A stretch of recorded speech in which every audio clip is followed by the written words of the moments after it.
when I get up on the mic, I'm a monstrosity. What's up, my Wizards Dev? SBMTG channel on there. We got some more Shadows over Innistrad spoilers for you today, including something that people are absolutely losing their minds over.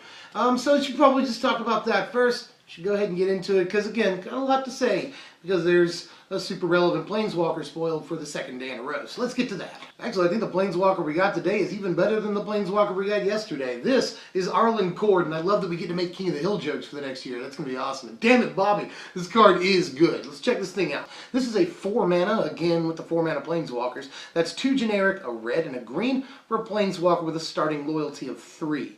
You can +1 her until end of turn. Target creature gets +2/+2, vigilance, and haste. Pretty sweet, +1, not bad. You can also just pay 0 loyalty and activate that ability to get a 2/2 wolf creature token, and then you transform Arlinn Cord. Planeswalker that transforms a really awesome idea. It transforms into Arlinn Embraced by the Moon, which is a super awesome name. And you can +1 Arlinn Embraced by the Moon to have creatures you control get +1/+1 and gain trample until end of turn. That's pretty cool to have an Anthem sort of overrunning effect. On a Planeswalker. In these colors is cool. You can also -1 this Arlinn, Embraced by the Moon, to have her bolt a creature or a player. And if you do -1 her, you bolt and then you transform her back into the regular Arlinn Cord. The transform version has an ultimate that's -6, and you get an emblem with creatures you control have haste and tap, deal damage equal to this creature's power to target creature or player. That's pretty silly. So let's break this down and talk about this card for a second. Alright, first things first. Rest in peace, Uncle Phil. But sorry. But anyway, first of all, this is confusing a lot of players. You cannot, to kill your dreams, I'm sorry about that. You cannot play her, pay her 0 ability, transform her, and then do the bolt thing. Transform her again, get another wolf, transform her, do another bolt, transform her. You can't do that. The creature doesn't actually, or the Planeswalker in this case, doesn't actually leave play at any point, and it remembers that it's already used one of its abilities. So you can only do 1 ability a turn. Don't get crazy pipe dreams about being able to just... The card isn't literally broken. Well, this is obviously supposed to be reminiscent of Huntmaster of the Fells, and a lot of people are saying that Arlinn is better than Huntmaster, and that's arguable. I could definitely see that there's different points of debate there. But if you haven't noticed, Arlinn does do a lot of things. Untransformed, her first ability allows you to make a guy huge, give it haste, which actually is pretty important, and it allows you, this is kind of subtle here, but I think it's a point to make. It allows you to remain aggressive by attacking with that creature, but still protecting her by leaving that guy behind on defense to block. Subtle point, but I think it's important. Her 0 ability is another way of protecting her and flooding the field with tokens over time. And Virulent Plague is looking better every day. And when she transforms, her +1 ability is an Anthem effect that gives your whole team trample and lets you break stalemates. That seems pretty good. Really aggressive. That's pretty awesome. And her -1 when she transforms is another way of protecting her. That's pretty cool. And I really like that it's only -1, even though you can't do it 2 turns in a row. You know, you transform her.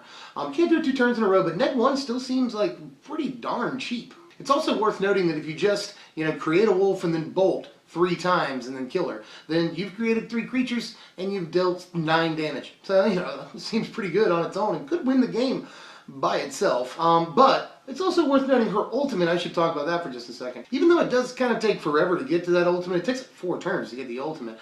It is incredibly game-breaking provided you have a few dudes out, which might be a lot to ask considering you've been spending those 4 turns blocking and protecting her. So, who knows how big your field will be, but this is really good with a bunch of tokens or just a couple of big guys. So, pretty game-breaking, although the ultimate does require that you have other things. But she creates tokens. That's pretty cool. She makes those tokens bigger in 2 different ways. That's awesome, allowing you to make 1 huge guy or go wide. That's cool. Bolts things. Just everything the thing does is ridiculously utility and is something you want your Planeswalker to do. Just incredible thing, and I grade this definitely an A. I would say this is going to be a huge player in the standard format and does some really exciting things. I was just talking about Naya Walkers yesterday, and I don't know if you want to play 4 or 3 different 4 mana cost walkers in your 3-color walker deck, but I'm going to try it and see what happens. There's definitely a ratio that you'd play there, and you might play 3 or 4 of this, definitely. And also just an aggressive green-red deck that seems like a great top of the curve finish for that kind of deck, allowing that gives the deck some reach. too, which a green-red deck obviously doesn't often have, especially an aggressive one. Or more exciting for a lot of people, me included, this could herald the return of Jund or be the redemption of Temur, and either one of those would be sweet. That was an awesome card. I think we can all agree that that is a really, really super awesome card. Now, let's move on to some stuff that, while not as impactful, is just a really good from a design perspective, and a lot, just like a lot of these cards we've been seeing. And the first thing I want to talk about is a card that could see some play, although I'm leaning towards no, but we'll see. This is Odric Lunar Marshal. First of all, it is a 4 mana, that's 3 generic and a white creature. It's a 3/3 legendary human soldier. At the beginning of each combat, that's important, both your combat and their combat step. And forgive me for reading here, but I'm about to because there's a lot of abilities. If a creature you control has first strike, your entire team gains first strike. Now that same thing is true for flying, death touch, double strike, haste, hexproof, indestructible, lifelink, menace, reach, skulk, trample, and vigilance. I can't even get through the list with a straight face. So holy crap. First of all, I do want to point out this guy has an honest to God lightsaber, and that's we can all agree that that's cool. Also, he kind of looks like George Clooney to me, and maybe I'm crazy, but he kind of look like George Clooney. I don't really like Ben Kenobi's 3 toughness, but I will say this, I always gripe about cards that don't do anything when they come into play. They don't do anything the first turn that they're on the battlefield. This does something the turn that it enters the battlefield, immediately affects your combat step, and does something on their combat step too. So before he's even able to swing, he's affected 2 different combat steps. That seems pretty good, and this also strikes me as a really, really good top deck later on in the game, especially if you've built around him, but time will tell if it's worth building around this thing.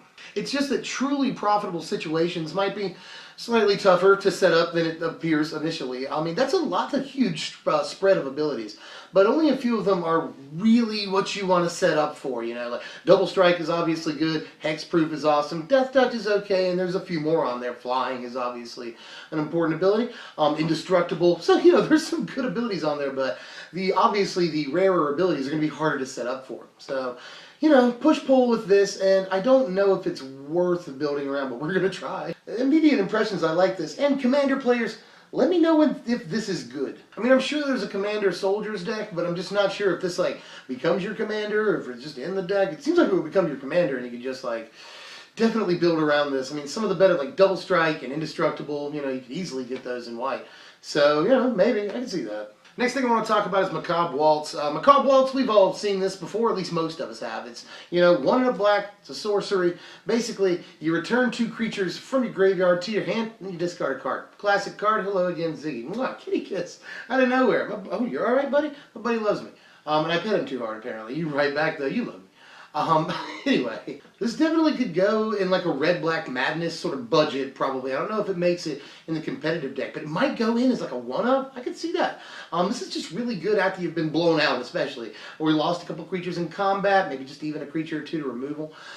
This is a really good way to restabilize, and obviously in a format with madness, the card takes on a whole new relevance, so could be good, and in limited, this especially seems like an incredible madness enabler. So, yeah, this is the set that we want to see Macabre Waltz in. And I just want to point this out before I move on. The art made me lol, immediately when I saw it. And Macabre Waltz always has really good art, always. And this is maybe my favorite just for the humor in it. Liliana, just everything you do is hilarious to me. Next thing I want to talk about is To the Slaughter. This is 2 generic and a black. For an instant, target player sacrifices a creature or planeswalker. And if you have Delirium online, then target player sacrifices a creature and a planeswalker. First of all, God, I love the art in this set, but there have been some decent Delirium cards so far, that's pretty good. But this is the first card with Delirium that really made me think, okay, Delirium is real in Standard. So this card is awesome, and is sort of Foul Tongue Invocation, sort of Hero's Downfall / Ruinous Path. Instant speed is amazing though. That leaning more towards Hero's Downfall. And is it possible 2 for 1, making it ridiculous? So great splashable piece of instant speed removal. I'm so glad that some of the important removal from the sets that are rotating is being replaced here. That's very important. I know that some people sort of lament good removal, but I'm a removal nerd. And it's not because I love control. I've gone on record as a mono red aggro player more than anything because I like budget decks. But I like good Magic cards, I guess, and I like when there's a sort of paper, rock, scissors to the format. And this really gives control in mid-range a great piece and sort of helps us get over the loss of a Crackling Doom. So I'm really glad to see this, and it's going to be an impressive card. Yes, I'll say that much. But for removal nerds, super awesome piece because it can 2-for-1 them, and that's just so amazingly dope. Last thing I want to talk about, this is Tainted Chains right here. 2 chains. A lot of hip-hop references in this video. But it's 2 mana, that's 1 and a blue for a spirit creature. It's a 2/1 flash flying. I'll get to that in a second. And when Tainted Chains enters the battlefield, target spirit gains hexproof until end of turn. And on top of that, you may cast spirit spells as though they had flash. Okay, so I've expressed my love for Dimensional Infiltrator a bunch in the past. And this is obviously comparable to that. Can blue or blue-white tempo control just be a thing? Can it just be a thing already? Like, it's critical mass right now. It's Stratus Dance for Dimensional Infiltrator. We've got millions of other things. Reflector Mage. We've got a few good 1-drops in the deck, you know. There's a lot of good stuff. I'm leaving out Harbinger of the Tides, you know. It's just a bunch of stuff. Can the deck just be real? Possibly with this, depending on what other spirits that we see. And there are people talking about Modern for this card. I'm not sure. Maybe people talking about Commander, but the relevant Commander isn't in the color identity, so that seems like a huge blow. But, you know, in Modern, this goes along pretty well with a few things. Geist of St. Traft, cough, cough. And depending on, again, what spirits we see in this set, card actually could be really good. Just the fact that it has flash and flying, it seems good to me. And the fact that you can just play things at the end of their turn or during a combat step, and that's really stressful for them. That's awesome. And even more, you know, you can basically counter a removal spell when you play this. So it's a spell starter sprite, you know. All of these things are awesome, and they're all on 1 card, and it's only 2 mana. So I really want this card to be relevant, but we'll see what format it lands in. That's all I got for now. Let me know how you felt about these cards today, what you're excited for, if my evaluation's way off and I just totally missed something. Well, I'm actually always interested to hear that. And coming up very soon on deck, see what I did there, is Red-Black Madness aggro. I'm going to be doing that quite soon. I think we've seen enough cards to at least show you what some of these do in a gameplay scenario, which is sort of the whole intent of these go ahead and build cards, decks with cards from this set. Videos. So, you know, I know sometimes it seems a little premature to some people, but I just like to go ahead and see and then share what cards actually do once they're on the board in a real situation. You know, that's important. So, yeah, that's coming up very soon, and let me know what else you want to see. And that's all I got. So I'll see you guys later. If you enjoyed the content, like, share, and subscribe. I'll see you guys next time. I'm Dev from SBMTG. Thanks for watching, my wizards.